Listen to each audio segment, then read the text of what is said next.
नमस्कार। MHD 7 के अंतर्गत आज हम उपसर्ग और प्रत्यय को प्रविष्टियों के अंतर्गत कैसे लिया जाता है उसको देखेंगे। तो उपसर्ग और प्रत्यय में जो हम जिन प्रविष्टियों को लेते हैं वो खास प्रविष्टियाँ होती हैं जिनके अपने अपने दो अर्थ होते हुए भी वो एक अर्थ में प्रयुक्त होती हैं। यहाँ पर उनका दोनों का अलग अलग अर्थ नहीं प्रस्तुत होता बल्कि एक ही अर्थ प्रस्तुत होता है। जैसे पॉकेट मार, गृह कट, यहाँ पर जो है मार और कट ये दोनों जो है प्रत्यय हैं जिनका 21 में प्रयोग किया गया है। तो ये जो है एक अर्थ में प्रस्तुत होते हैं, यानी एक ही अर्थ देते हैं, अलग अलग शब्द अलग अलग अर्थ नहीं देते। दूसरे उन समास को भी इसमें लिया जाता है जो उपसर्ग और प्रत्यय के रूप में उन समास का भी यहाँ पर प्रयोग किया जाता है जिसमें दो शब्दों का प्रयोग होता है और जो तीसरा अर्थ देते हैं। जैसे बहुब्रीहि समास, पीताम्बर, या फिर हम कहें क्या बोलते हैं, नीलांबर, या अरण्य रोदन, दिवाकर, दंतकथा, भूदान, धूमकेतु, पुच्छतारा, ये सब जो है वो शब्द हैं जिनके जो दो अलग अलग होते हुए भी इनके दोनों के अलग अलग रूप में भी अर्थ नहीं होते हैं और दोनों एक साथ रखने के बावजूद एक अर्थ नहीं होता, बल्कि इन दोनों शब्दों से विपरीत ही कोई दूसरा अर्थ निकलता हो। ऐसे शब्दों को भी प्रविष्टियों के अंतर्गत रखा जाता है।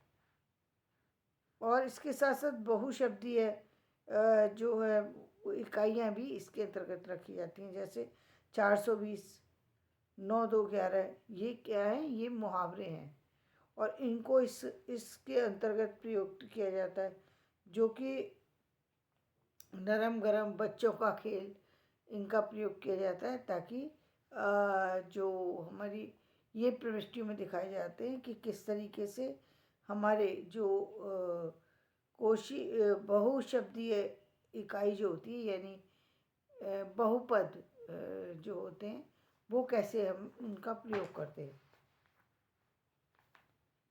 और इसी तरीके से कुछ ऐसे शब्द भी आ जाते हैं जिनका कि मुख्य अर्थ जो है ख़त्म नहीं होता, मतलब शब्द का मुख्य अर्थ ख़त्म हो जाता है।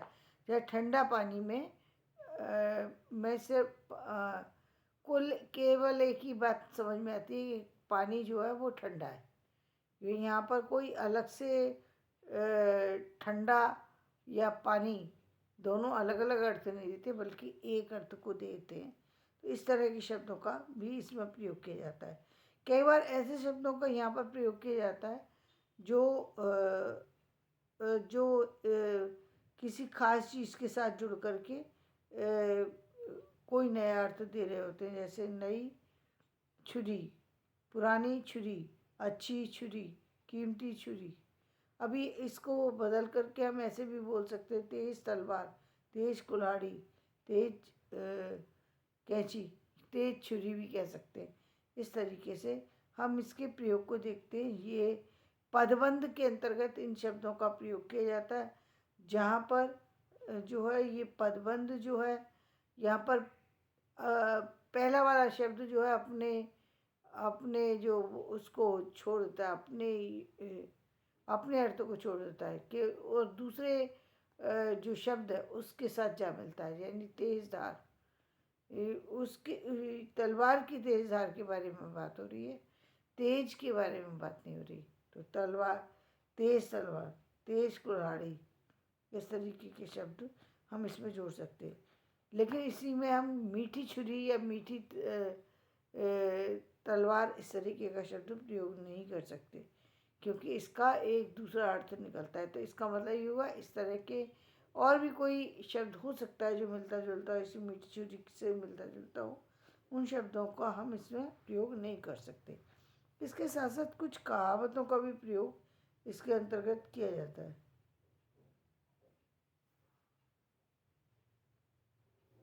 वैसे जो कहावत है उसके लिए स्वतंत्र कोश होते हैं, क्योंकि काफ़ी सारी है, उनका स्वतंत्र कोश होता है, लेकिन फिर भी जो हम चर्चा कर सकते हैं कि कहावतें जो हैं वो भी जो है वो मायने रखती है। जैसे हाथ कंगन को आरसी क्या, पढ़े लिखे को फारसी क्या। तो ये कहावत जो है ये कहीं ना कहीं